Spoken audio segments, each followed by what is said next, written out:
Okay, so ang una natin pasyente for today, galing sa amin ni EcoSport, GTE Cars pare. GTE Cars, Rafa ulit. Ang inyong lingkod, ini-scan na ni Aljon. Kamusta paring Aljon? All goods, tapos na PMS. Tignan natin ang scan. Ako, may error ako nakikita pare. Wala yun. 9 months na sa kanila to, no? Tinanong ko si ma'am, nasa loob eh. Wala ka. Magtagal na to sa kanila. Mag-1 year na. Mag-1 year na. Pero, Mga masaya. na-enjoy na raw nila. Naikot na rin yung buong Luzon. Nice one. Problema, nandun ako sa loob, hindi yata alam nung kapatid ni ma'am, nandun ako, sabi nung kapatid ni ma'am. Naku, mag-ready ka sa pyesa niya. Mahal ang pyesa niyan. Mahal ba pyesa niyan, John? May napagawa na ba si ma'am dyan? Wala pa? Wala pa. Wala pa na ginastos si ma'am dyan. Anong error niya? Putyo-putyong error? Patingin? sir, pwede na pressure sensor A. Pressure sensor, pero lumalamig. Malamig naman.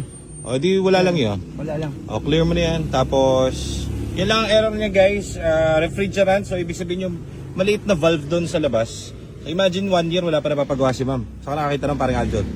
Wala pa. Ngayon pa lang. PMS pa lang. Puta, 1 year na yung gamit-gamit. Kaso sabi ko, ma'am, hindi po 1 year ang PMS ha. Every ano po? 5 to 6. Hindi ko masyado ginagamit eh. Pagka mga long drive lang, hindi, ganun pa rin ma'am. Kailangan pa rin aalagaan niya sa change oil ng kotse. Green. Okay, very good. Start. Check. Ilang is na?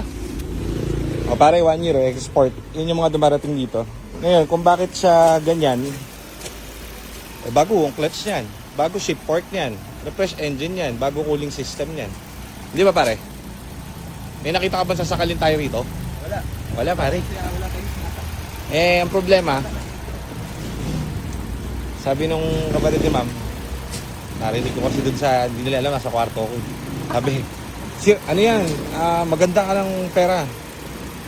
Pare, isang taon na to. Second hand to, pare. Wala pa rin sila napapagawa. Wala pa. Dapat ka. Naniniwala ka ba na mahal ang pyesa niyan, pare? Hindi na lang yung pyesa. Meron tayong Toyota, saka Honda, saka Mahirapan pa nga tayo. Kaya nga, pare. So, Segundo lang, may pyesa na tayo nito. segundo, no? Pero Toyota, naghanap ako ng pyesa. Puta na, 2 oras kung may kutikon sa Banawin.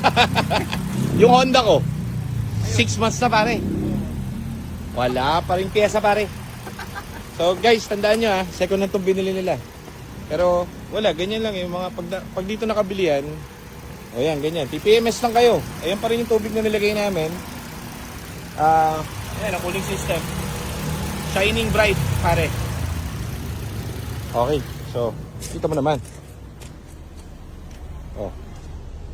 Di ba? Layo na ng mga pinanggalingan nito. So, ang alam ko asawa ni ma'am is seaman, follower natin. Sir, ganda ng unit nyo. Very goods pa rin. Goodbye itong kotse nyo. So, buti dito kayo nakabili. Salamat po Thank you.